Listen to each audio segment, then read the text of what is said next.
نحمده ونصلي على رسوله الكريم أما بعد أعوذ بالله من الشيطان الرجيم بسم الله الرحمن الرحيم رب اشرح لي صدري ويسر لي أمري واحلل عقدة من لساني يفقهوا قولي آمین یا رب العالمین۔ میں ہوں نادیہ اور میں بنا رہی ہوں سیرہ سیریز کی 39 ویڈیو، اور ہم بات کر رہے ہیں بدر کے واقعے کی، اور یہ بدر کے حوالے سے 5ویں ویڈیو ہوگی۔ شاید اس کے بعد ایک آدھ اور ہو اور پھر بدر کا ٹاپک ختم ہو گیا۔ اس سے اندازہ لگائیں کہ ہمارے پاس کتنا مٹیریل موجود ہے کہ بدر صرف اور صرف بدر کی جنگ نے ہی اتنے سارے گھنٹے، تقریباً 6-7 گھنٹے جو ہیں وہ ہمارے بدر کی جنگ میں ہی صرف لیے ہیں۔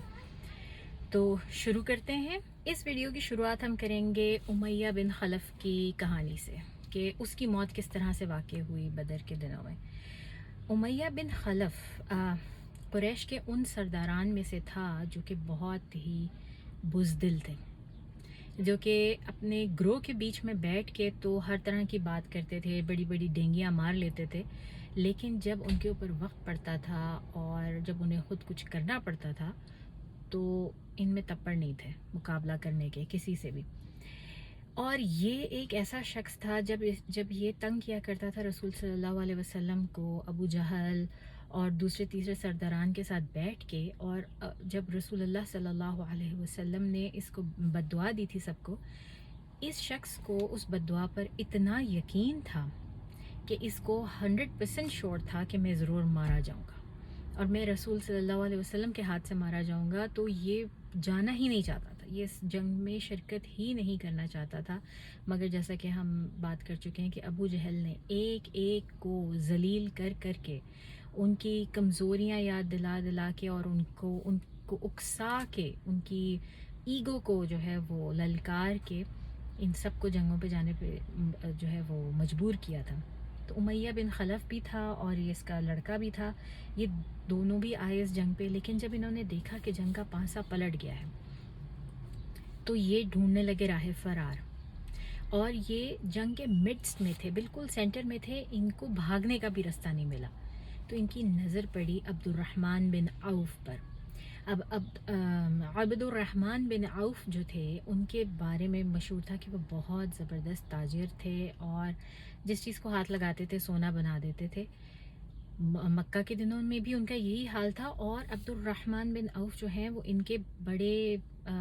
تجارتی معاملات میں ان کی بڑی بنتی تھی آپس میں، امیہ بن خلف کی اور عبد الرحمن بن عوف کی۔ تو جس وقت انہوں نے اسلام قبول کیا تو انہوں نے اپنا نام عبد الرحمن بن عوف رکھا۔ اس سے پہلے ان کا نام جو ہے وہ عبد العمر تھا، کچھ اس طرح سے عبد الحمر تھا یا عبد العمر تھا، کچھ اس طرح سے تھا۔ تو جب انہوں نے اسلام قبول کیا تو ان کا نام عبد الرحمن ہو گیا۔ تو یہ امیہ بن خلف جو تھا یہ کہتا تھا کہ میں تمہیں اس نام سے نہیں پکاروں گا، مجھے نہیں پتہ یہ رحمان کون ہے، میں تمہیں تمہارے پرانے ہی نام سے پکاروں گا۔ تو اس پر جو ہے وہ عبد الرحمن کہتے تھے کہ اگر تم مجھے پکارو گے بے شک پکارو، لیکن میں تمہیں کوئی رسپونڈ نہیں کروں گا، اگر تم مجھے پرانے نام سے پکارو گے۔ تو پھر ان میں طے ہوا کہ امیہ بن خلف ان کو عبد الالہ کہہ کے پکارتا تھا۔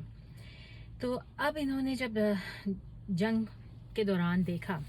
عبد الرحمن بن عوف پر نظر پڑی،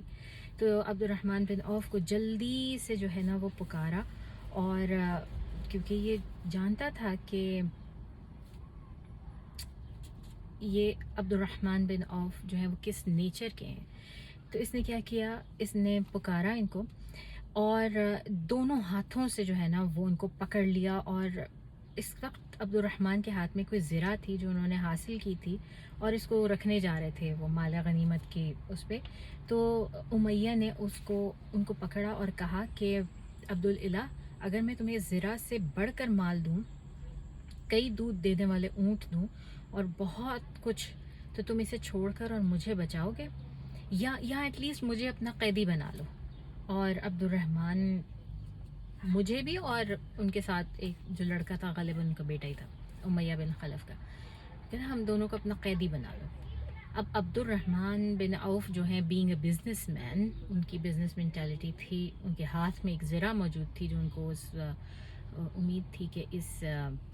ٹرانزیکشن کے بدلے میں ان کو ضرور ملے گی۔ لیکن جب انہوں نے یہ سنا اور اس کی سنی کہ یہ کیا آفر کر رہا ہے، تو ان کو لگا کہ یہ زیادہ منافع بخش کاروبار ہو جائے گا، تو انہوں نے کہا کہ ٹھیک ہے.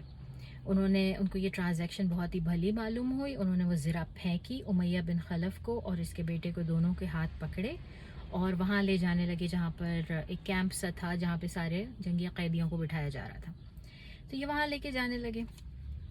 اب یہ بڑا خوش ہوا امیہ بن خلف، اس کو تھا کہ چلو ایٹ لیسٹ جان تو بچ جائے گی، کیونکہ بہرحال کچھ بھی تھا، ان کو مسلمانوں کی جو عادات اور خصلات تھیں ان کو پتہ تھا کہ یہ ہمیں نقصان نہیں پہنچائیں گے. اور اس وقت تک کوئی وار کا جسے کہتے ہیں جنگی کوئی لاز بھی ایسا چیز، بالکل پہلی مسلمانوں کی جنگ تھی، تو ابھی تک مسلمانوں کے لیے کوئی اللہ تعالیٰ کی طرف سے اسپیسیفک لاز جو ہیں وہ ریویل نہیں ہوئے تھے جنگ کے، اور مسلمان صرف اور صرف وہی فالو کر رہے تھے جو رسول صلی اللہ علیہ وسلم ان کو ہدایت دے رہے تھے، مال غنیمت کے معاملے میں بھی اور سب کچھ میں. اچھا، تو جنگ ابھی جاری تھی، تو اللہ کا کرنا ایسا ہوا کہ ان کو یہ تینوں جا رہے تھے اس کیمپ کی طرف، تو ان کو روکا کس نے؟ بلال رضی اللہ تعالیٰ عنہ نے. اور انہوں نے کہا واللہ، امیہ بن خلف کو انہوں نے دیکھ کے چیخنا شروع کر دیا بلال رضی اللہ تعالیٰ عنہ نے، اور کیا کہنا شروع کر دیا؟ رأس الکفر، رأس الکفر، یعنی کہ کفر کا باپ، کفر کا لیڈر، کفر کا سردار، یہ اس کو تم اس کو بچا رہے ہو، واللہ لا نجوت الا نجاح، یعنی کہ ہم جس طرح کہتے ہیں کہ میری لاش کے اوپر سے گزر کر جو ہے نا تم اس کو بچاؤ گے، تم اس کو نہیں بچا سکتے، میری لاش کے اوپر سے گزرنا پڑے گا تمہیں اسے بچانے کے لیے. اور عبد الرحمن بن عوف بلال رضی اللہ تعالیٰ عنہ کو ذرا ٹھنڈا کرنے لگے کہ نہیں بلال، ابھی نہیں، یہ وقت نہیں ہے، یہ میرا قیدی ہے، میں اس کو قیدی کے کیمپ میں لے کے جا رہا ہوں، تم اسے نہیں قتل کر سکتے، میں نے اس کو قیدی بنایا ہوا ہے. لیکن بلال رضی اللہ تعالیٰ عنہ ٹھنڈا نہیں ہو رہے تھے. اور کیوں ٹھنڈے نہیں ہو رہے تھے؟ شروع کی آپ ویڈیوز میں جائیں، سنیں. بلال رضی اللہ تعالیٰ عنہ امیہ بن خلف کے ہی عبد تھے، یعنی کہ ان کے سرونٹ تھے، اور امیہ بن خلف نے کیا کیا ظلم نہیں توڑے تھے بلال رضی اللہ تعالیٰ عنہ کے اوپر.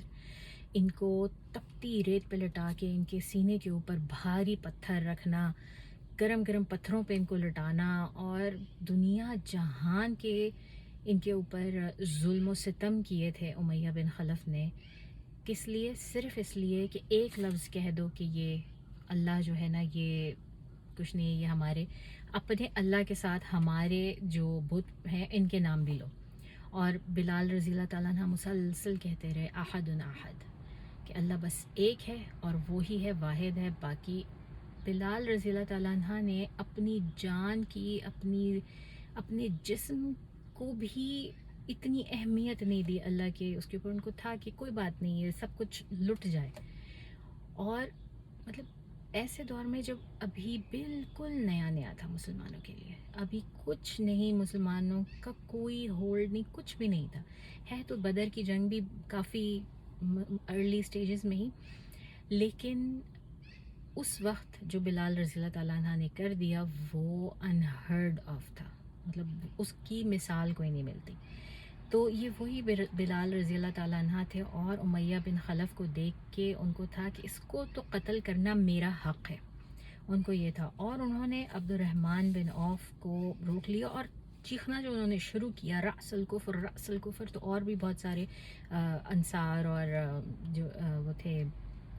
مہاجرین سب جمع ہو گئے، ایک موب سا بن گیا. اب یہ بیچ میں عبد الرحمن بن عوف ان دونوں کو بچانے کی کوشش کر رہے ہیں، ان سے ڈیل کرنے کی کوشش کر رہے ہیں کہ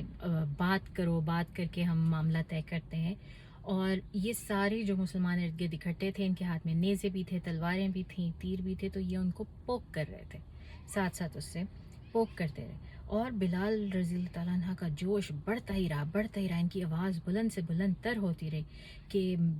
میں اس کو نہیں جانے دوں گا، میری لاش کے اوپر سے گزر کے جائے گا. اب اور بلال پھر ان کو بتاتے جاتے، اور ایسا کوئی شخص نہیں تھا مدینے میں مسلمان ہو اور اس کو بلال کی سٹوری نہ پتا ہو. تو جب بلال رضی اللہ عنہ نے اتنے جوش میں کہنا شروع کیا تو نیچرلی سب لوگ جمع ہو گئے. ہر بندے کو پتا تھا کہ بلال کی کیا سٹوری ہے. He was a hero of اسلام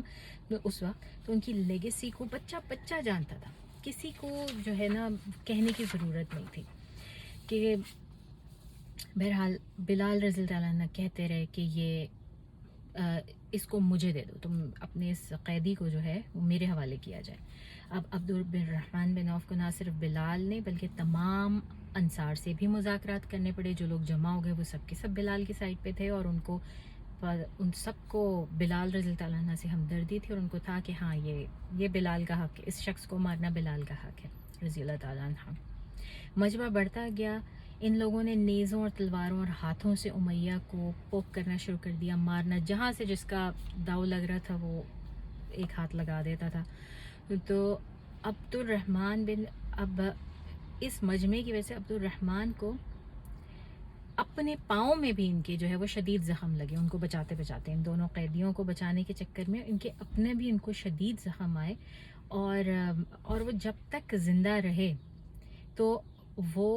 وہ زخم دکھایا کرتے تھے اور کہتے تھے کہ یہ وہ زخم ہے جو کہ مجھے امیہ بن خلف کو بچانے کے نتیجے میں بدر میں لگا۔ اور اسی طرح کرتے رہے، یہ موب مینٹیلٹی بن چکی تھی کہ جب لوگوں نے امیہ اور اس کے بیٹے کو ختم کر دیا، لٹرلی اس کو وہیں پر اسی طرح پوک کر کر کے اس پورے موب نے جو بلال رضی اللہ تعالیٰ عنہ کے ساتھ تھا، امیہ بن خلف کو اور اس کے بیٹے کو وہاں مار دیا، اور کچھ نہیں کر سکے عبد الرحمن بن عوف، بلکہ الٹا خود بھی زخمی ہو گئے۔ جس جگہ ان کو مارا گیا تھا وہاں پر شدید پتھر تھے، بہت پتھریلا علاقہ تھا، اور وہاں پہ کوئی ریت یا ایسا نہیں تھا، پتھر ہی پتھر تھے، اور ان کی لاش وہاں پہ پڑی ہوئی تھی۔ تو اب یہ ہوا کہ جس وقت بعد میں قیدیوں کو اٹھا کے اس میں مطلب لے کے جایا جانے لگا، اور جتنے بھی لوگ مر گئے تھے، شہداء کی لاشوں کو ایک طرف کیا گیا اور کفار مکہ کی لاشوں کو ایک طرف کیا گیا، اور ہم آگے دیکھیں گے کہ جو کفار مکہ ہیں ان کی لاشوں کو موسٹلی ایک کنویں میں، بدر میں ایک کنواں تھا جو خالی تھا اور عرصے سے خالی پڑا تھا، اس کے اندر ڈال دیا گیا۔ ان کی بھی لاش کو اٹھا کے ڈالنے کی کوشش کی گئی، لیکن ان کی لاش کوئی اٹھا ہی نہیں سکا، جھلستے ہوئے پتھروں کے اوپر لاش پڑی تھی۔ لوگ آتے تھے اور وہ لاش اٹھانے کی کوشش کرتے تھے، اور جیسے وہ اٹھانے کی کوشش کرتے تھے گوشت گل گل کے گرنا شروع ہو جاتا تھا لاش میں سے۔ اتنی پرانی لاش نہیں تھی، لیکن یہ اللہ کی کرنی تھی، یہ اللہ تعالیٰ کا عدل تھا کہ اس شخص نے بلال رضی اللہ تعالیٰ عنہ کی اسکن کے اوپر اتنے ظلم توڑے کہ ان کو جھلستی ہوئی ریت پہ لٹایا، جھلستے ہوئے پتھروں پہ لٹایا، ان کے اوپر اتنا بھاری پتھر رکھا، تو اللہ تعالیٰ نے اس کی موت ایسی ہی جگہ پر کی، اور ایسی جگہ پر کی کہ اس کو کوئی اٹھا نہیں سکا، اس کا گوشت اسی وقت گلنا شروع ہو گیا۔ تو لوگوں نے جب دیکھا کہ اس میں سے گلی سڑی بدبو آنی شروع ہو گئی ہے اور گوشت اس طرح گر رہا ہے لٹرلی گل گل کے، تو انہوں نے چھوڑ دیا، پھر ہاتھ نہیں لگایا، بلکہ ارد گرد سے اور پتھر جمع کیے، اور چھوٹے بڑے سارے پتھر جمع کر کے پوری باڈی کو ڈھک دیا۔ تو یہ وہ شخص جو پتھروں سے عذاب دیتا تھا نا، اس کی موت ان پتھروں پر ہوئی، اور یہ جب تک یہ دنیا ہے اور جب تک کہ ہم لوگ اپنے جو ہے وہ انجام کی طرف نہیں پہنچ جاتے اور قیامت کا دن نہیں آ جاتا، یہ شخص انہی پتھروں کی جھلستی ہوئی وادی میں وہیں پر اسی طرح دفن رہے گا۔ اس کی اپنی موت اس طرح سے واقع ہوئی اور یہ انہی پتھروں میں دفنایا گیا۔ تو ہر شخص نے دیکھ کر کہا کہ یہ اللہ کا انصاف ہے، یہ اللہ کا انصاف ہے جو کہ دنیا میں نظر آیا بلال رضی اللہ تعالیٰ عنہ کے اوپر اس قدر ظلم کرنے والے کو۔ یہ اللہ کی طرف سے قدر نہیں ہے تو کیا ہے، اس کو ویسے ہی برزخ میں بدلہ ملا جیسے اس کے اعمال تھے، اور پھر اس کے علاوہ جو ہوگا قیامت کے دن وہ تو پھر اللہ ہی جانتا ہے۔ But this was one of the best stories of the Badr, جس میں ہمیں اللہ کی قدر جو ہے وہ فوری طور پہ نظر آتی ہے۔ اور جن چند لوگوں کے واقعات ہمیں ملتے ہیں میدان بدر سے، ان میں ایک عبیدہ بن سعید العاص بھی ہیں۔ صحیح بخاری میں ہم یہ پڑھتے ہیں اور ہمیں ملتا ہے کہ زبیر بن عوام سے مروی ہے کہ رسول صلی اللہ علیہ وسلم کے ایک کزن ہیں، اور ہمیں اندازہ ہے کہ وہ کس قدر بہادر اور جریر انسان تھے۔ وہ ہمیں یہ واقعہ سناتے ہیں کہ میدان بدر میں میرا سامنا عبیدہ بن سعید سے ہوا، اور یہ وہ شخص تھا جس کو ابو کرش کے نام سے، ابو الکرش کے نام سے، یا ابو کرش یا کرش کے نام سے اس کو یہ مشہور تھا۔ اور جب یہ سامنے آیا میرے میدان بدر میں تو یہ اوپر سے نیچے تک مکمل طور پہ زرہ میں غرق تھا، پوری طرح سے لوہے میں غرق تھا۔ اس نے اتنا زیادہ لوہا پہن رکھا تھا کہ بالکل پہچانا نہیں جاتا تھا کہ یہ کون ہے۔ جب میں نے اسے پوچھا کہ کون ہے تو اس نے خود کہا کہ میں ابو الکرش ہوں،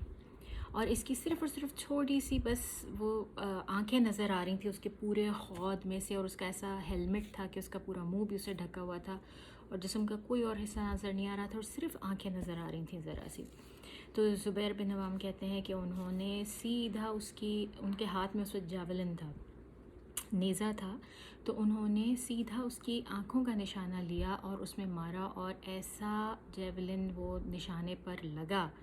کہ آنکھوں سے آر پار ہوا، اور اس شخص کی موت اس وار کی وجہ سے ہوئی۔ اور پھر اس کے بعد ہمیں وہ کہتے ہیں، زبیر کہتے ہیں کہ وہ زمین پہ گرا پڑا تھا اور میں نے اس کے خود کے اوپر اس کا جو لوہے کی جو زرہ اس نے پہنی تھی اس کے اوپر پاؤں رکھا اپنا، اور بہت زور لگا کے جو ہے وہ اپنا ہتھیار کھینچا، اور وہ بڑی مشکلوں سے جو ہے وہ ہتھیار نکلا اس میں سے، اور وہ مڑا ہوا تھا۔ لیکن جب رسول صلی اللہ علیہ وسلم کو اس کا علم ہوا کہ اس طرح سے انہوں نے اس شخص کو قتل کیا ہے، تو رسول صلی اللہ علیہ وسلم نے ان سے وہ ہتھیار مانگا، جس طرح ہم سوینئر کے طور پہ کہتے ہیں نا، تو انہوں نے ان سے مانگا، اور رسول صلی اللہ علیہ وسلم کے پاس وہ رہا جب تک کہ ان کی وفات شریف نہیں ہو گئی، جب تک کہ وہ ہتھیار ان کے پاس رہا۔ پھر اس کے بعد رسول صلی اللہ علیہ وسلم کی وفات کے بعد حضرت ابو بکر صدیق رضی اللہ تعالیٰ عنہ نے وہ لے لیا، ان کی کسٹڈی میں چلا گیا اور ان کے پاس رہا۔ ان کی وفات کے بعد وہ عمر بن خطاب کے پاس چلا گیا، عمر بن خطاب نے بھی اس کو اپنے پاس رکھا۔ کیوں؟ صرف ایک سننا کی بیس کے اوپر کہ رسول صلی اللہ علیہ وسلم نے اس چیز کو اتنی اہمیت دی، انہوں نے رکھا، تو وائی ناٹ، اب یہ خلفائے راشدین ہیں، انہوں نے بھی رکھا۔ جس وقت عمر بن خطاب رضی اللہ تعالیٰ عنہ شہید ہوتے ہیں تو اس کے بعد پھر یہ جو نیزہ ہے یہ نکل کے عثمان بن عفان کے پاس چلا جاتا ہے، اور عثمان بن عفان کے بعد کچھ عرصے کے لیے عمر بن خطاب کے بعد کچھ عرصے کے لیے زبیر کے پاس دوبارہ جاتا ہے، لیکن پھر عثمان بن عفان ان سے مانگ لیتے ہیں جب وہ خلافت کی گدی پہ بیٹھتے ہیں۔ جب ان کی شہادت ہوتی ہے تو یہ علی کے گھر والوں کے پاس دوبارہ چلا جاتا ہے، رسول صلی اللہ علیہ وسلم کی فیملی میں دوبارہ آ جاتا ہے، اور پھر عبداللہ بن زبیر جو زبیر کے بیٹے ہیں وہ ان سے لے لیتے ہیں، اور لے کے جب تک کہ ان کی ڈیتھ نہیں ہوئی یہ ہتھیار جو ہے وہ ان کے پاس رہا۔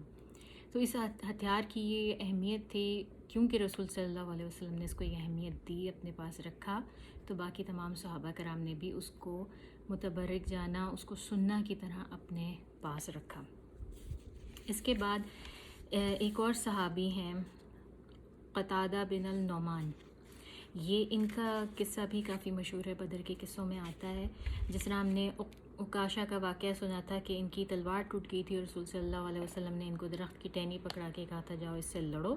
اور یہ اس سے لڑے، اور جب انہوں نے مقابلے کے لیے اپنا ہاتھ گھمایا اور وہ تلوار سے ضرب لگانے کی کوشش کی تو پتہ لگا کہ وہ تلوار انتہائی خوبصورت میٹل کی شارپ بن چکی ہے، اور انہوں نے باقاعدہ اس تلوار کا ایک نام بھی رکھا، اون غالباً اس تلوار کا نام تھا، اور وہ تلوار، اس تلوار سے انہوں نے کئی جنگیں لڑیں مسلسل، اور پھر ان کی یہ ہدایت تھی کہ مجھے اس تلوار کو میرے ساتھ دفنایا جائے۔ تو اتنی یہ بھی ایک معجزہ تھا جو بدر میں ہوا۔ اس کے علاوہ جو یہ معجزہ میں آپ کو سنانے لگی ہوں یہ قتادہ بن نعمان کا ہے۔ ان کا یہ تھا کہ یہ بھی اتنا شدید ان کی آنکھ پر، ان کے سر کے اوپر بیسیکلی زخم آیا تھا، اور ایسا زخم آیا تھا کہ ان کی آنکھ نکل کے باہر گر گئی تھی، آنکھ کا جو قرہ ہوتا ہے، جو ڈیلا ہوتا ہے، وہ باہر نکل آ گیا تھا، اور اتنا وہ تکلیف دہ تھا، اس طرح سے وہ لٹک رہا تھا کہ جو فرسٹ ایڈ دینے والے، ابتدائی طبی امداد دینے والے لوگ تھے، انہوں نے کہا کہ اس کو کاٹ دینا چاہیے، یہ آپ کو اتنی تکلیف دے رہا ہے، اس کو کاٹ دینا چاہیے، ایک دفعہ کی تکلیف ہے، اس کے بعد آپ کو آرام آ جائے گا۔ تو رسول صلی اللہ علیہ وسلم تک یہ بات پہنچی کہ وہ اس طرح سے تکلیف میں ہیں اور ان کا یہ حال ہے، تو رسول صلی اللہ علیہ وسلم نے منع فرمایا کہ نہیں ایسا مت کرو، اور جا کے ان کی جو گال تھی جس کے اوپر وہ آنکھ بھی لٹک رہی تھی اس کے اوپر اپنا ہاتھ رکھا، ہتھیلی رکھی اور دعا کی ان کے لیے دعا کی، اور کہتے ہیں کہ جس وقت رسول صلی اللہ علیہ وسلم دعا سے فارغ ہوئے اور انہوں نے اپنی ہتھیلی ہٹائی تو وہ آنکھ اپنی جگہ واپس بالکل درست تھی، اور قتادہ کہتے ہیں کہ وہ زندگی بھر ان کی بہترین آنکھ رہی اور کوئی یہ نہیں پتہ لگا سکتا تھا کہ کون سی آنکھ تھی جس کے ساتھ اتنا بڑا حادثہ ہوا تھا۔ ایک اور اس سے ملتا جلتا واقعہ جو ہے وہ بیہقی سے ہی ہمیں ملتا ہے۔ ایک اور صحابی تھے وہاں پر جن کے اوپر اور جن کی آنکھ کے اوپر تیر سے وار ہوا تھا۔ جب تیر ان کو لگا تو ان کی بھی آنکھ پھوٹ گئی یا بلج آؤٹ ہو گئی، اور اس طرح بہت وہ شدید تکلیف میں تڑپ رہے تھے، تو رسول صلی اللہ علیہ وسلم نے ان کی آنکھ کے اوپر تھوکا، اپنا لعاب دہن ڈالا، ان کے لیے دعا کی، اور اس کے بعد وہ کہتے ہیں کہ میری آنکھ ایسے بھلی چنگی ہو گئی کہ جیسے کبھی اس کو کچھ ہوا ہی نہیں تھا، کبھی اس کو کوئی تیر نام کی چیز لگی نہیں تھی۔ تو یہ ساری جو ہے یہ بدر کے صرف واقعات نہیں ہیں، یہ رسول اللہ صلی اللہ علیہ وسلم کے معجزات بھی ہیں۔ ہمیں سائیڈ بائی سائیڈ ان کی سیرہ میں ہر پوائنٹ پر چھوٹے چھوٹے معجزات جو ہیں وہ بہت سارے ملتے رہتے ہیں۔ پھر ہم جانتے ہیں کہ بہت سارے لوگ ایسے تھے بدر میں جن کے رشتہ دار، مطلب باپ ایک طرف اور بیٹا دوسری طرف، یا تو باپ مسلمانوں کی طرف اور بیٹا مشرکوں کی طرف، یا پھر بیٹا مسلمانوں کی طرف اور باپ مشرکوں کی طرف، یا قریبی رشتہ دار تو بہت ہی زیادہ تھے، کوئی چچا بھتیجا، کوئی ماموں، کوئی چاچا، یہ سب تو بہت ہی زیادہ تھے۔ لیکن ان میں جو سب سے ایک پرومیننٹ نام آتا ہے، جس طرح ابن عباس رضی اللہ تعالیٰ عنہ کا نام آتا ہے، اسی طرح سے عبد الرحمن بن ابو بکر صدیق رضی اللہ تعالیٰ عنہ کا نام بھی آتا ہے۔ انہوں نے اس وقت تک بالکل اسلام قبول نہیں کیا تھا، اور یہ مشرکین مکہ کی طرف سے لڑنے آئے تھے، اور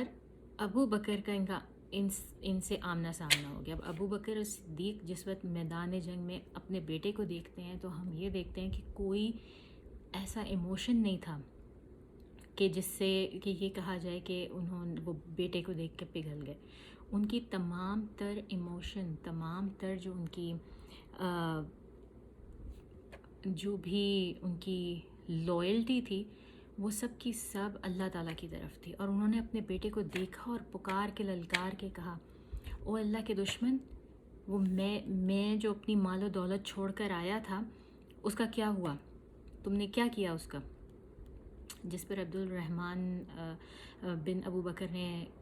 جو ہے وہ ایک شعر کا ایک ورس پڑھی، ایک شعر پڑھا، جس کا مفہوم یہ تھا کہ آپ نے جو کچھ چھوڑا اس میں صرف جنگی سامان کے علاوہ بس ایک گھوڑا تھا جس کا نام تھا یا بب، اور ایک تلوار تھی جو کہ میں ایک مس گائیڈڈ یا کہہ لیں کہ راہ سے بھٹکے ہوئے بوڑھے کو مارنے کے لیے لایا ہوں۔ تو یہ بس اس کا مفہوم تھا جو ان سے آپس میں بات ہوئی۔ بعد میں جو ہے وہ کسی دور میں غالباً انہی کا وہ تھا کہ عبد الرحمن نے اپنے والد سے کہا کہ آپ کو پتہ ہے میں آپ کو جان بوجھ کے اوائڈ کر رہا تھا کہ آپ میرے سامنے نہ آئیں اس میں میدان بدر میں۔ تو ابو بکر نے کہا کہ شکر کرو تم میرے سامنے نہیں آئے، اگر تم میرے سے مقابلہ کرتے، اس طرح سامنے آتے تو میں تمہیں کبھی بھی نہ چھوڑتا۔ تو یہ ان کے ایمان تھے، ان کے جذبے تھے، ان کا سب کچھ جو ہے وہ اللہ کے لیے تھا۔ یہ لوگ اکثر اس چیز کو پوائنٹ بناتے ہیں اور سمجھتے بھی ہیں کہ واقعی وہ کیسی مقناطیسی شخصیت تھی رسول اللہ صلی اللہ علیہ وسلم کی کہ لوگ ان کے ساتھ اتنے لوئل تھے کہ ہسٹری میں ہمیں اس کی مثال نہیں ملتی کہ کس طرح اپنی جانیں دیں لوگوں نے، ان کا لعاب تک زمین پہ نہیں گرنے دیتے تھے، ان کا خون زمین پہ نہیں گرنے دیتے تھے، پسینہ نہیں بہنے دیتے تھے، وہ تک رکھ لیتے تھے اٹھا کے۔ لیکن حقیقت یہ تھی کہ رسول صلی اللہ علیہ وسلم یہ سب اپنے لیے نہیں کروا رہے تھے، اور یہ سب لوگ رسول صلی اللہ علیہ وسلم کو صرف عزت نہیں دے رہے تھے، یہ اللہ تعالیٰ کو عزت دینے کا اور اللہ تعالیٰ کو سمجھنے کا ایک طریقہ تھا کہ رسول صلی اللہ علیہ وسلم کو اس طرح کی عزت دی جائے، اور انہوں نے یہ چیز سمجھی. ہم تک ابھی تک یہ چیز ہم سمجھ ہی نہیں پا رہے ہیں کہ ہمیں سیرہ کیوں پڑھنی ہے، ہمیں رسول صلی اللہ علیہ وسلم سے محبت کرنی کیوں ہے. یہ لوگ اس مختصر عرصے میں جب وہ دیکھ بھی رہے تھے رسول صلی اللہ علیہ وسلم کی موجودگی میں تھے، یہ اس بات کو سمجھ گئے تھے اور اس حساب سے وہ ایکٹ کر رہے تھے، جو ہمیں اب تک سمجھ میں نہیں آیا ہم زیادہ تر لوگوں کو. جنگ بدر، یہ کہانی کیسے صحابی کے بارے میں جنہوں نے اپنے ہاتھوں سے اپنے والد کو مارا جنگ بدر کے دوران. تو یہ صحابی تھے جناب ابو عبیدہ عامر ابن جراح. ابو عبیدہ بہت ارلی کانورٹس میں سے تھے اور بہت عشرہ مبشرہ میں سے بھی ہیں، مہاجر تھے. ان کے والد جو جراح جو تھے وہ اسلام سے بے حد نفرت کرتے تھے. اتنی زیادہ نفرت تھی ان کو کہ انہوں نے اپنے بیٹے کو بھی جہاں جنگ میں دیکھا نا، اس پر حملہ کیا اور مارنے کی کوشش کی. اور ابو عبیدہ کا یہ تھا کہ یہ کٹ لیتے تھے اس جگہ سے، کوشش کرتے تھے کہ ان کا آمنا سامنا ہی نہ ہو اپنے والد سے، تاکہ ان کو ان پر حملہ نہ کرنا پڑے. لیکن پھر بھی ایک وقت ایسا آیا جنگ کے دوران جب ابو عبیدہ مصروف تھے کسی سے لڑنے میں، اور ابن جراح نے ان کو پا لیا اور پیچھے سے حملہ کیا اور پکڑ لیا. اب ظاہر ہے وہ باپ ہیں اور لیکن عمر رسیدہ بھی ہیں، تو وہ ایک نوجوان کا مقابلہ تو نہیں کر سکتے اس طرح سے جس طرح سے جو ہے وہ اس وقت ابو عبیدہ کی حالت ایمان تھا اور جذبہ تھا اور جوش جو تھا، وہ اس کا مقابلہ نہیں کر سکتے تھے. تو ان کی کچھ دیر تک لڑائی ہوتی رہی اور آخر کار ابو عبیدہ کی تلوار ان کو لگی اور وہ کاری وار تھا، اس سے ان کی جان چلی گئی. اب بیچارے ابو عبیدہ جو تھے وہ بے تحاشا شرمسار تھے کہ ان کے ہاتھوں ان کے والد کی موت واقع ہو گئی، اور اس پہ جلتی پہ تیل کا کام کر رہے تھے لوگوں کے تانے، جو کہ آتے جاتے ان کو ہر کوئی یہ کہہ رہا تھا کہ تم نے اپنے والد کو مار دیا اپنی ہی تلوار سے، ایسا کیسے ہو گیا. ابو عبیدہ رضی اللہ تعالیٰ عنہ اتنے شرمسار تھے اور اتنے غم گسار تھے کہ ان کے ہاتھ پاؤں، مطلب it was a huge deal, یہاں تک کہ رسول صلی اللہ علیہ وسلم بھی ان کے لیے جو ہے وہ بہت افسردہ تھے کہ یہ کیا ہو گیا. پھر اللہ تعالیٰ نے سورہ مجادلہ میں جو ہے وہ ان کی ایک طرح سے برات کہہ لیں یا ان کو سراہا. سورہ مجادلہ کی آیت نمبر 22، میں اس کا ترجمہ آپ کو پڑھ کے سناتی ہوں. اس طرح سے ہے: جو لوگ خدا پر اور روز قیامت پر ایمان رکھتے ہیں، تم ان کو خدا اور اس کے دشمنوں کے ساتھ دوستی کرتے ہوئے نہ دیکھو گے، خواہ ان کے باپ، بیٹے، بھائی یا خاندان کے ہی لوگ کیوں نہ ہوں. یہ وہ لوگ ہیں جن کے دلوں میں خدا نے ایمان تحریر کر دیا ہے اور فیض غیبی سے ان کی مدد کی ہے، اور ان کو بہشتوں میں سے جن کے تلے نہریں بہہ رہی ہیں داخل کرے گا. یہ ہمیشہ اسی میں رہیں گے. خدا ان سے خوش، یہ خدا سے خوش. یہی گروہ خدا کا لشکر ہے، اور سن رکھو خدا کا لشکر ہی مراد حاصل کرنے والا ہے. تو یہ سورہ مجادلہ کی آیت نمبر 22 سے 28 تک کا ترجمہ ہے. یہ آیت اللہ تعالیٰ نے ابو عبیدہ بن جراح کے عمل کے متعلق وحی کی، اور بہت ہی خوبصورت انداز میں انہوں نے اللہ تعالیٰ نے ابو عبیدہ کو پریز کیا، اس میں ان کی شان بیان کی. اور اس میں کوئی شک نہیں ہے کہ اسلام میں لائلٹی کا کانسیپٹ جو ہے وہ صرف اور صرف اللہ تعالیٰ کے ساتھ ہے. ہر چیز اللہ تعالیٰ کے بعد ہے، اور اگر کوئی چیز اس کے راہ میں رکاوٹ بنتی ہے تو اس کو ختم کرنے کا، اسپیشلی ایسے جنگ کے موقع کے اوپر رسول صلی اللہ علیہ وسلم نے حکم دیا تھا کچھ لوگوں کو نہ مارنے کا، کیونکہ وہ جنگ میں اپنی مرضی سے شریک نہیں ہوئے تھے، ان کو زبردستی لایا گیا تھا ساتھ. لیکن ان میں سے ایک آدھ کی موت واقع ہو گئی. ادھر بدر میں جو بدری تھے صحابی، ان میں ایک ابو حذیفہ بن عتبہ ابن ربیعہ بھی تھے، جو کہ عتبہ بن ربیعہ کے بیٹے تھے. یہ اسلام لا چکے تھے اور یہ مسلمانوں کی طرف سے لڑ رہے تھے. سالم مولا ابی حذیفہ، سالم جو ہے یہ ابو حذیفہ کا آزاد کردہ غلام، تو مولا جو ہے وہ اس غلام کو کہا جاتا تھا جو کہ آزاد کردہ ہوتا تھا. تو ان کا جو سالم، ان کا جو غلام تھا، وہ بہت ہی پائے درجے کا قراء تھا، بہت ہی زبردست قراءت، بہت ہی خوبصورت تھی، اور اس کی وجہ سے مشہور ہیں اور ان کی کئی روایات میں بھی ان کو جو ہے بہت زیادہ ان کی قرات کے بارے میں بات ہوئی ہے. ابو حذیفہ کی بہت ہی مشہور بہن ہے ہند. تو یہ ابو حذیفہ نے جب یہ سنا کہ رسول صلی اللہ علیہ وسلم نے عباس اور بنو ہاشم کے متعلق حکم دیا ہے کہ ان کو نہیں مارنا ہے، تو انہوں نے کہا کہ جنگ میں ہمارے باپ اور بھائی تو مارے جائیں، اور رسول صلی اللہ علیہ وسلم کا حکم ہے اپنے چچا کے متعلق کہ ان کو ہاتھ نہ لگایا جائے. بیسکلی ہی واز کویسچننگ رسول صلی اللہ علیہ وسلم کا جو آرڈر تھا اس کو کویسچن کرنے لگے وہ کہ یہ کیسا رول ہے کہ ہمارے باپ بھائی مارے گئے ہیں اور ان کو برات حاصل ہے جو رسول صلی اللہ علیہ وسلم کے رشتہ دار ہیں. تو اب پاز یہاں پہ ہم کریں گے. یہ بات کیوں کی ابو حذیفہ نے؟ کیونکہ انہوں نے کچھ دیر پہلے مبارزے میں اپنے بھائی، اپنے باپ عتبہ بن ربیعہ، پھر شیبہ بن ربیعہ اور ولید ابن عتبہ، تینوں کو، اپنے چچا، بھائی اور باپ تینوں کو مبارزے میں مرتے ہوئے دیکھا اور برے طریقے سے مرتے ہوئے دیکھا ہے. ان کے جو ہیں وہ فیلنگز ابھی بہت بہت زیادہ تازے ہیں، ان کا غم بہت تازہ ہے. وہ دیکھ رہے ہیں کہ یہ کیا ہو رہا ہے اور کیوں ہو رہا ہے، کس طرح سے ہو رہا ہے. تو ان کا یہ ایموشن جو ہے یہ سمجھنے کی ضرورت ہے. خیر، یہ مسلمان تھے لیکن ظاہر ہے وہ غم اور دکھ پوری فیملی ایک ساتھ کھو جانے کا جو ہے وہ تھا. تو یہ اس غم میں قسم کھا بیٹھے کہ میں العباس کو ضرور قتل کروں گا. اب العباس جو ہیں وہ رسول صلی اللہ علیہ وسلم کے چچا ہیں اور انہوں نے یہ قسم کھا لی،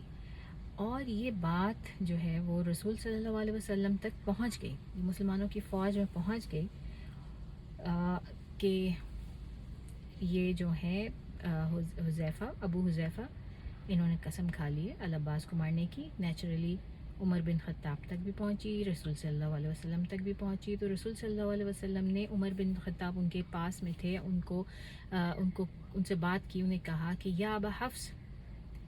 اب آپ اندازہ کریں کہ اس وقت رسول صلی اللہ علیہ وسلم کے کیا ایموشنز ہوں گے کہ انہوں نے حضرت عمر کو ان کے نام سے نہیں بلکہ ان کی کنیت سے پکارا ہے. حفصہ ان کی بیٹی ہیں، رسول صلی اللہ علیہ وسلم کی وائف، لیکن انہوں نے حفصہ کو بھی جو ہے وہ شارٹ کر دیا اور کہا یا ابا حفص. اب کیا رسول صلی اللہ علیہ وسلم کے چچا کے چہرے کو تلوار سے مارا جائے گا؟ یہ اس طرح رسول صلی اللہ علیہ وسلم نے عمر بن خطاب سے بات کی. تو عمر رضی اللہ تعالیٰ عنہ بینگ عمر، انہوں نے کیا کہنا تھا؟ انہوں نے کہا یا رسول اللہ، یہ شخص نفاق کا شکار ہو گیا، آپ مجھے حکم دیں میں ابھی اس کی گردن اڑا دیتی. تو رسول صلی اللہ علیہ وسلم نے اس سے منع فرمایا، مگر عمر پھر بھی عمر تھے، وہ گئے ان کے پاس اور ہی میڈ شور ایوری وے کہ کہیں سے بھی کسی بھی طرح سے جو ہے نا ابو حذیفہ ایسا کوئی کام نہ کر بیٹھیں جس پہ ہمیں ان کو مارنا پڑ جائے، سزا دینی پڑ جائے یا وہ خود شرمندہ ہوں. تو وہ بار بار ان سے جا کے جو ہے نا وہ میک شور کرتے رہے کہ ابو حذیفہ اپنی حد میں رہیں. اور ابو حذیفہ خود کہتے ہیں بعد میں کہ مجھے زندگی میں کبھی بھی اپنا آپ اس قدر کانسیکوینشل ایسا محسوس نہیں ہوا کہ مجھے کسی کام پہ فوری طور پہ بدلہ مل جائے گا، اس کے کانسیکوینسز فیس کرنے پڑیں گے جتنا مجھے اس بات پر ہوا. انہوں نے حالانکہ ایسا نہیں کیا، لیکن مجھے لگا کہ یہ بات کرنے کا ہی عذاب مجھ پر بہت سخت جو ہے وہ آنے والا ہے اور آ جائے گا. تو انہوں نے اللہ تعالیٰ سے دعا کی کہ یا اللہ مجھے آپ جو ہے نا وہ شہادت کی موت عطا فرمائے. مطلب انسان کی ایک نیت ہوتی ہے اور وہ ایک طرح سے ایک بعض اوقات ہم جو ہے وہ ایک باندھ لیتے ہیں نا کہ بس میرا یہ کام ہو تو اس کا مطلب ہے کہ ایسے ہو گیا. تو ان کا بھی یہی تھا کہ انہوں نے کہا کہ جب تک کہ اللہ تعالیٰ مجھے شہادت کی موت نہیں دیں گے مجھے لگے گا کہ اللہ تعالیٰ مجھ سے ناراض ہے، انہوں نے مجھے معاف نہیں کیا. اور ان کی یہ بات اللہ تعالیٰ نے قبول فرمائی. ان کو جنگ یمامہ میں شہادت نصیب ہوئی جو کہ مرتدوں کے خلاف تھی. لیکن وہ ساری زندگی جو ہے وہ اس غم سے اور اس فیلنگ سے باہر نہیں نکل سکے کہ انہوں نے یہ بہت بڑی بات کر دی تھی رسول صلی اللہ علیہ وسلم کے خلاف، اور ان کو کبھی بھی اس چیز کا خمیازہ بھگتنا پڑے گا. اور رسول صلی اللہ علیہ وسلم بینگ دا رحمت جو دنیا کے لیے وہ تھے، ان کی انہی چیزوں سے ہمیں ان کی رحمت کا احساس ہوتا ہے کہ ان کو اندازہ ہو گیا تھا. ان کو پوری طرح سے اندازہ ہو گیا تھا ابو حذیفہ کی فیلنگز کا اس وقت، کہ وہ کس قدر ہرٹ ہیں، کس قدر تکلیف میں ہیں اور وہ کیا سوچ رہے ہیں. اور انہوں نے اپنی بے مثال جو لیڈرشپ کوالٹی ہے وہ دکھائی وہاں پر بھی. جس وقت بدر کے کنویں میں لاشوں کو گھسیٹ گھسیٹ کے کفار مکہ کی ڈالا جا رہا تھا، تو اس وقت ابو حذیفہ نے دیکھا کہ ان کے والد کی اور بھائی کی اور چچا کی لاش کو بھی گھسیٹا جا رہا ہے ٹانگوں سے پکڑ کے، اور سب لوگ ہی دیکھ رہے تھے ان کے چہرے کا بدلتا ہوا رنگ، کرب اور تکلیف، پیلا پڑتا ہوا رنگ سب کو نظر آ رہا تھا. سب کو اندازہ تھا کہ ابو حذیفہ اس وقت شاید بڑی تکلیف میں ہے. اس وقت رسول صلی اللہ علیہ وسلم ان کے پاس آئے اور ان سے کہا کہ ابو حذیفہ، شاید تمہیں اپنی والد کی لاش کو دیکھ کر اور اس طرح کا سلوک دیکھ کر بہت دکھ ہو رہا ہے، یہ تمہارے لیے بڑا مشکل ہے. اس وقت حذیفہ نے کہا یا رسول اللہ صلی اللہ علیہ وسلم، میں جانتا ہوں اور کوئی شک نہیں کہ مجھے میرے والد کی موت کفر پر ہوئی ہے، لیکن مجھے ان کا حسن سلوک، مجھ سے پیار کرنا، میرے ساتھ محبت اور ان کی وزڈم جو تھی، ان کی نوبلٹی، ان کی لیڈرشپ کوالٹیز، وہ سب یاد آ رہی ہیں. اب یہ کون تھے؟ یہ جو عتبہ تھا، یہ کون تھا؟ یہ وہ شخص تھا جس نے رسول صلی اللہ علیہ وسلم کو گریپس کا، انگوروں کا تحفہ بھیجا تھا جب وہ طائف گئے تھے اور شدید زخمی حالت میں بیٹھے ہوئے تھے اور اللہ تعالیٰ سے مدد طلب کر رہے تھے اور خون رس رہا تھا ان کے زخموں سے. تو اس وقت یہ شخص تھا عتبہ جس نے ان کو مطلب اپنی کت اینڈ کن ہونے پر، دور دراز کے اپنے رشتہ دار ہونے کی وجہ سے ان کو اس طرح سے بہتر ٹریٹ کیا تھا. اور یہ قریش کے جتنے بھی کفار تھے ان میں، جسے کہتے ہیں نا نوبل اینمی، ان میں سے تھا کہ یہ بہت ہی گھٹیا حرکتیں کرنے والا نہیں تھا. اور یہی وہ شخص تھا جس نے جنگ رکوانے کی بھی بے حد کوشش کی تھی، مگر آخر میں اپنی ایگو کے اس میں مارا گیا. بہرحال یہ جو ہے شخص اس طرح سے مرا. ابو حذیفہ کی ہم بات کر رہے تھے کہ ابو حذیفہ کے سامنے یہ ہو رہی تھیں اور پھر انہوں نے خود کہا کہ میری اللہ تعالیٰ سے بڑی خواہش تھی کہ میرے والد اسلام قبول کر لیں، لیکن جب میں نے دیکھا کہ ان کی موت کفر پر ہو رہی ہے تو ظاہر ہے کہ میرے دل کو بہت دکھ ہوا. تو مطلب ان واقعات میں ظاہر ہے وہ اپنا انسان کچھ بھی ہو جائے، لیکن والد بھائی ایسے رشتے ہیں کہ ان کو کسی بھی حالت میں ایک دم سے رد نہیں کر سکتا. ان کے لیے کچھ نہ کچھ ان پہ جسے کہتے ہیں کہ ریاکشن ہونا جو ہے وہ بہت کامن سی بات ہے. اچھا، اب ہم دیکھتے ہیں کہانی ابو البختری کی. ابو البختری بھی ان لوگوں میں سے تھے جن کے بارے میں رسول صلی اللہ علیہ وسلم نے کہا تھا کہ ان لوگوں کو نہیں مارنا ہے، لیکن یہ مارے گئے. اور یہ کس طرح مارے گئے کہ ان کا گھراؤ ہو گیا. یہ جو تھے انصار تھے، انہوں نے ان کو گھیر لیا اور انصار نے ابو البختری کو کہا کہ جو ہے ہمیں رسول صلی اللہ علیہ وسلم نے ہدایت کی ہے کہ آپ کو نہ مارا جائے، تو آپ بے شک آپ سرنڈر کر دیں، آپ اپنے آپ کو ہمارے حوالے کر دیں اور ہم آپ کو قیدی بنا لیں گے. تو وہ جب لڑ تھے ان کے ساتھ ایک شخص اور بھی تھا جو کہ غالباً ان کا دوست تھا. تو انہوں نے ابو البختری نے پوچھا اچھا تو پھر میرے اس ساتھی کے بارے میں کیا خیال ہے؟ تو انصار نے کہا کہ ہمیں ان کے بارے میں تو کوئی جو ہے وہ ہدایت نہیں دی گئی ہے، تو ڈیفینیٹلی یہ مارے جائیں گے. جنگ کا مطلب جو بھی ان کے ساتھ ہوگا وہ ان کی قسمت پہ منحصر ہے. تو ابو البختری نے کہا کہ نہیں، تو پھر میں اپنے دوست کو نہیں چھوڑوں گا اور میں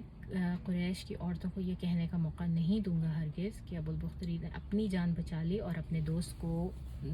دشمنوں کے آگے پھینک دیا مرنے کے لیے اور اپنی جان بچا لی. اس کے بعد انہوں نے تلوار اٹھائی اور لڑنا شروع کر دیا اور ڈیفینیٹلی وہ ایک گھیراؤ میں تھے، نہیں بچ سکے اور ان کو مار دیا گیا. اس کے بعد انہوں نے رسول صلی اللہ علیہ وسلم کے پاس، یہ جو انصار تھے جن کے ہاتھوں ان کا قتل ہوا، انہوں نے رسول صلی اللہ علیہ وسلم کے پاس جا کر ان سے استفسار کیا اور کہا کہ یا رسول اللہ، ہم نے اپنی طرف سے بڑی کوشش کی مگر انہوں نے لڑنے کو ترجیح دی اور ہمیں اپنے سیلف ڈیفنس میں ان کو مارنا پڑا، اور رسول صلی اللہ علیہ وسلم نے ان کی ایکسکیوز کو قبول کیا اور ان کو معاف فرمایا اس پر، اور اس طرح سے ابو البختری مارے گئے۔ ایک اور جو اہم واقعہ ہمیں ملتا ہے قرآن سے بدر کی لڑائی کا، وہ ہے ابلیس کا میدان جنگ سے بھاگنا۔ اور وہ کس طرح تھا؟ ہم لوگ جانتے ہیں کہ اس جنگ میں بنفس نفیس شیطان نے خود شرکت کی، اور وہ سراقہ ابن مالک کی شکل میں آیا تھا۔ اور ہم یہ بھی جانتے ہیں کہ مکہ میں روانہ ہونے سے پہلے کیا واقعہ پیش آیا تھا، کہ یہ لوگ سوچ رہے تھے کہ نہیں، ہم اپنی آدھی کچھ فوج کو جو ہے وہیں پہ چھوڑ کے جاتے ہیں، کیونکہ مکہ والوں کو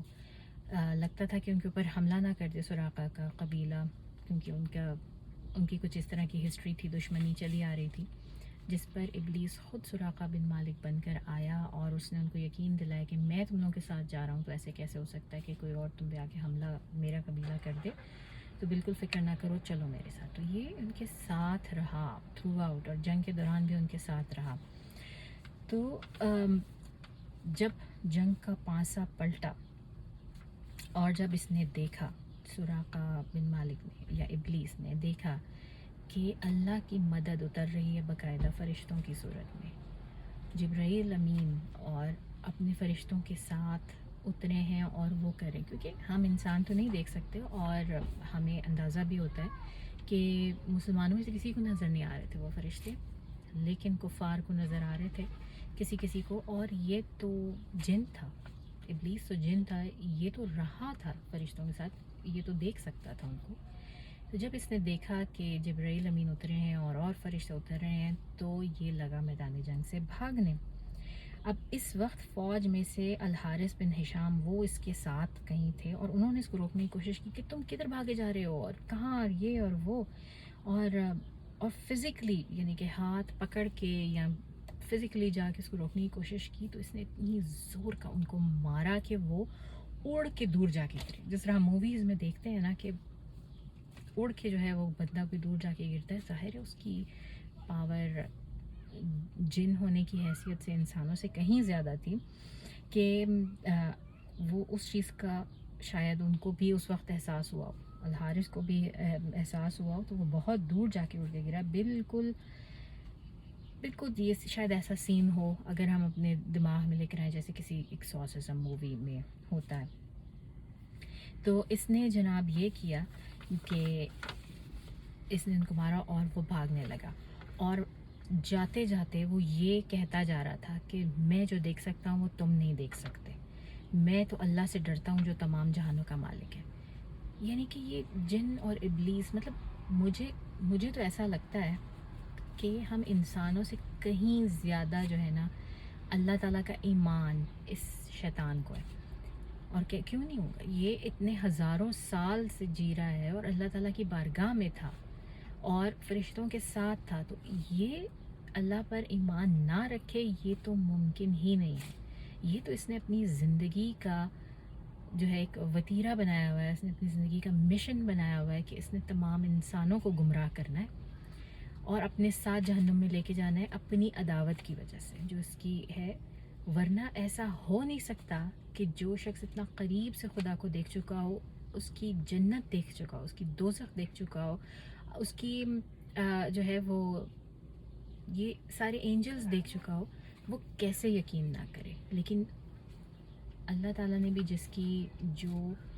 بنا دی ہے نا فطرت، وہ اپنی فطرت سے بھی نہیں بھاگ سکتا، تو اس وقت یہ بھاگا اور اس کو اچھی طرح سے اندازہ ہو گیا کہ اللہ تعالیٰ جو ہے وہ مسلمانوں کے ساتھ ہے۔ اور اس سے ہمیں ایک چیز کا اور بھی پتہ چلتا ہے کہ یہ معاملہ جنگ بدر کو جنگ فرقان بھی کہا جاتا ہے، کیونکہ اس میں واقعی ہر چیز کا جو ہے نا وہ کلیریفائڈ طور کے اوپر شیطان، نفاق، کفر اور مسلمان سب ایک ایک چیز علیحدہ علیحدہ ہوئی۔ تو اگر یہ اتنی امپورٹنٹ نہ ہوتی جتنی کہ مسلمانوں کو سمجھنا چاہیے اس کو. اگر یہ اتنی امپورٹنٹ نہ ہوتی تو اس میں ابلیس بنفس نفیس خود سے کیوں شرکت کرتا؟ وہ اپنے کسی ٹولے کو بھیج دیتا، اپنی کسی اولاد کو کسی لشکر کو بھیج دیتا. اگر اس نے خود سے اس میں شرکت کی، اور یہ ایک بہت بڑا سائن ہے اس بات کا کہ یہ جنگ کس قدر امپورٹنٹ تھی. اور پھر یہ بھی دیکھا گیا موطا امام مالک میں، جو امام مالک ہیں وہ اس کی تفسیر پہ بات کرتے ہیں. وہ یہ کہتے ہیں کہ جتنا ذلیل شیطان اس دن ہوا ہے بدر کی جنگ کے موقع کے اوپر، یہ کبھی شاید اپنی ہزاروں لاکھوں سال کی زندگی میں اتنا کبھی پر جو ہے وہ ذلیل نہیں ہوا. جب اس نے جبرائیل کو مسلمانوں کی حمایت میں اترتے دیکھا اور دیکھا کہ اللہ مکمل طور پہ مسلمانوں کے ساتھ ہے، اس سے زیادہ ذلیل کبھی بھی نہیں ہوا. اچھا، اب سورہ انفال میں اس ساری چیز کو بڑے ہی خوبصورت طریقے سے اللہ تعالیٰ نے بیان فرمایا. سورہ انفال کی آیت نمبر 48 ہے، یہ 48. وَإِذْ زَيَّنَّهُمْ الشَّيْطَانُ، یہ آیت یہاں سے شروع ہوتی ہے اور میں اس کا ترجمہ پڑھ کے بتاتی ہوں. اور جب شیطانوں نے ان کو ان کے اعمال آراستہ کر کے دکھائے اور کہا کہ آج کے دن لوگوں میں کوئی تم پر غالب نہیں ہوگا، آج کے دن لوگوں میں کوئی تم پر غالب نہیں ہوگا اور میں تمہارا رفیق ہوں. لیکن جب دونوں فوجیں ایک دوسرے کے مقابل سفارہ ہوئیں تو پسپا ہو کر چل دیا اور کہنے لگا مجھے تم سے کوئی واسطہ نہیں، میں تو ایسی چیز دیکھ رہا ہوں جو تم نہیں دیکھ سکتے. مجھے تو خدا سے ڈر لگتا ہے اور خدا سخت عذاب کرنے والا ہے. کتنا کلیئر الفاظ میں اللہ تعالیٰ نے یہ پورا واقعہ جو میں نے ابھی آپ کو سنایا، وہ سورہ انفال میں کتنے کلیئر الفاظ میں اللہ تعالیٰ نے مکمل طور پر اس کو جو ہے بیان فرمایا. اور اس میں جو اللہ تعالیٰ کانسٹنٹلی قرآن میں جگہ جگہ یہ بات بیان کرتے ہیں کہ شیطان تمہارا کھلا دشمن ہے، اور شیطان تم سے یہ بات کرے گا جب جہنم میں ہوگا، اور یہ کرے گا، اور وہ تم کو جو ہے وہ پہلے برائی کی طرف بلاتا ہے، اور جب تم اس طرف آؤ گے اس کے بعد وہ اپنی برات کا اظہار کر دے گا. یہ اور بھی آیات میں ہے قرآن کی کہ جب قیامت کے روز جس وقت لوگوں کو ڈالا جائے گا اس میں اپنی جہنم میں، اور لوگ جو بلیم کریں گے ایک دوسرے کو، اور وہ شیطان کو بھی بلیم کریں گے کہ ہم نے تو اس کی وجہ سے کیا ہے، اور اس نے ہمیں جو ہے وہ بھڑکایا اور یہ کیا اور وہ کیا، ہم اس کو پوچھتے تھے. تو اس شیطان کہے گا کہ نہیں، میرا تم پر کوئی اختیار نہیں تھا، میں نے تمہیں صرف ایک دعوت دی اور تم آئے میری طرف، تو میرا تم سے کوئی واسطہ نہیں ہے، جاؤ تم اپنے اس میں اور میں اپنے اس میں نے تو تمہیں بس ایک دعوت دی اور تم نے میری دعوت قبول کی، اور جو کچھ کیا تم نے سب کچھ کیا. وہی چیز وہ شیطان نے عملی طور پر بدر کے دن کر کے دکھائی ان لوگوں کو، کہ جس وقت اس کو لگ رہا تھا کہ یہ بڑی فوج تیار ہو رہی ہے اور شاید یہ رسول صلی اللہ علیہ وسلم کو اور سارے مسلمانوں کو نیست نابود کر دیں گے، اس وقت اس نے کہا کہ ہاں، آج کے دن تم پر کوئی حملہ نہیں کر سکتا، میں تمہارے ساتھ ہوں، میں چل کے جنگ کروں گا. اور جیسے ہی اس نے اللہ کی فوج اترتی دیکھی، ساتھ ہی بھاگ کھڑا ہوا اور کہنے لگا کہ میں جو دیکھ رہا ہوں وہ تم نہیں دیکھ رہے، میرا تم سے کوئی واسطہ نہیں، میں تو اللہ کا عذاب جانتا ہوں. تو وہ بالکل اس کا پریکٹیکل جو ایکسپیرینس تھا نا، وہ اللہ تعالیٰ نے ہمیں دنیا میں دکھا دیا. جو باہر اللہ تعالیٰ جو چیز ریپیٹ کرتے رہتے ہیں کہ شیطان سے بچو، شیطان سے بچو، وہ ایسا کرے گا، اس نے ایسا کیا. تقریباً 15% کے قریب قریش کی فوج جو ہے وہ ختم ہو گئی، وہ ماری گئی. اب یہ 15% آلریڈی وہ ہیں، مطلب یہ قریش 3 گنا تو آلریڈی تھی، مسلمانوں کی فوج سے زیادہ 3 گنا تھی، اور اس 3 گنا کے اوپر یہ 15% واز اے بگ نمبر. یعنی کہ کچھ نہیں تو 75 سے 100 کے درمیان کوئی ان کے لوگ مارے گئے اور اتنے ہی قید ہوئے. اور مسلمانوں کی طرف سے جو ہے وہ مشکل جو لوگ شہید ہوئے ان کا 5% حصہ تھے ان کے، یعنی کہ ان کی 313 کچھ فوج تھی، تو بمشکل 5% اس کا حصہ، یعنی کہ 15 کے قریب لوگ جو ہیں وہ مسلمانوں کی طرف سے وہ مارے گئے. مسلمانوں کی طرف سے کسی کو قیدی نہیں بنایا جا سکا، جبکہ قریش کے تقریباً 75 کے لوگ جو ہیں وہ جنگی قیدی بنا لیے گئے. اور یہ بھی ایک بہت بڑا نمبر ہے. ٹھیک ٹھاک. جب قریشی بھاگ کھڑے ہوئے میدان بدر سے تو رسول صلی اللہ علیہ وسلم نے تمام صحابہ کرام کو دوبارہ سے ری گروپ کیا، اپنے پاس بلایا اور کہا کہ ہم یہاں سے 3 دن تک نہیں نکلیں گے، بدر کے میدان سے ہم یہیں پہ رہیں گے. کیوں؟ اس کی کچھ وجوہات ہو سکتی ہیں، جن میں سب سے پہلی وجہ یہ تھی کہ ظاہر ہے جو شہداء تھے، چاہے وہ 15 ہی تھے بدر کے، لیکن ان کو پراپر کفن دفن اور ان کی وہ سارے انتظامات کرنے تھے. ابھی اس کے متعلق جو احکام ہیں وہ بھی یہاں پر ہی نازل ہونے تھے، ابھی تک نازل نہیں ہوئے. اس کے علاوہ جو دوسرے کفار مکہ جو مارے گئے تھے ان کی لاشوں کو بھی ٹھکانے لگانا تھا، کیونکہ ان کی تو باقی کی فوج بھاگ کھڑی ہوئی. جو بچ گئے تھے وہ تو ٹولیوں کی صورت میں بھاگ، کوئی کہیں سے نکلا کوئی کہیں سے نکلا، تنہا بھی بھاگ کھڑے ہوئے. ان کو خیال نہیں آیا کہ وہ ری گروپ کریں، کیونکہ ان کے سارے سرداران مارے جا چکے تھے. تو وہ اتنی ہونق ہو کے اتنی ہبڑ دبڑ میں بھاگے کہ کسی کو نہیں پتا تھا وہ کس سمت میں بھاگ رہا ہے، کہاں جا رہا ہے. اور اکثر لوگوں نے مکہ میں ہی جا کے دم لیا، وہ کانسٹنٹلی بھاگتے رہے، اتنا ان کو خوف آ گیا تھا. اور تو جو ان کی لاشیں تھیں وہاں پہ وہ مسلسل ویسے ہی پڑی ہوئی تھیں، ان کو بھی ٹھکانے لگانا تھا. اور پھر یہ بھی تھا رسول صلی اللہ علیہ وسلم کو کہ یہ آپس میں ری گروپ ہو کے ریکوپریٹ کر کے اپنی تھوڑی سی انرجی بحال کر کے واپس ان کے پیچھے جائیں اور دیکھیں وہ پلٹ کے تو نہیں واپس آ رہے قریشی. یہ بھی تھا. اور پھر یہ بھی تھا وجہ ان کے وہاں پہ رکنے کی کہ اچھی طرح سے اس بات کو یقینی بنایا جائے کہ کون جیتا اور کون ہارا. ظاہری طور پہ مسلمان جیت گئے تھے، مگر پھر بھی رسول صلی اللہ علیہ وسلم وہاں پہ 3 دن تک رکے تاکہ اس بات کو یقینی بنا لیا جائے اور کوئی شک نہ رہے کسی قسم کا. اور جناب قریش پھر وہی ہوا جو ہم جانتے ہیں کہ قریش کے جتنے بھی مارے جانے والے تھے ان کو اب اتنے زیادہ تھے اور اتنا انڈیویجول بریل بھی نہیں ایک ایک کو دیا جا سکتا تھا. تو ان کو بہرحال اس ایک کنویں کے اندر سب کو ڈال دیا گیا. جن کی لاشیں جاتی رہیں تھیں وہ اس کنویں میں ڈالی گئی، سوائے امیہ بن خلف کے، جس کا ہم نے ذکر کیا تھا تھوڑی دیر پہلے کہ وہ ایک تو وہ ویسی موٹا انسان تھا، اس کے بارے میں کہا جاتا ہے وہ ٹھیک ٹھاک، ہی واز اے بگ مین. اور دوسرا یہ کہ جب اس کی لاش کو اٹھانے کی کوشش کی جاتی اس کا گوشت باقاعدہ گل سڑ کر جو ہے وہ گرنا شروع ہو گیا، تو اس کو وہیں پہ گرم پتھروں میں اس کو ڈھک دیا گیا. اس سے ہمیں اس چیز کا بھی اندازہ ہوتا ہے کہ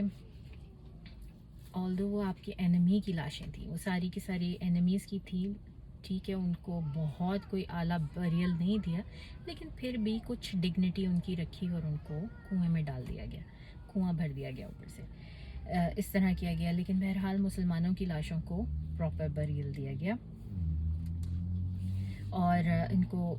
ظاہر ہے کہ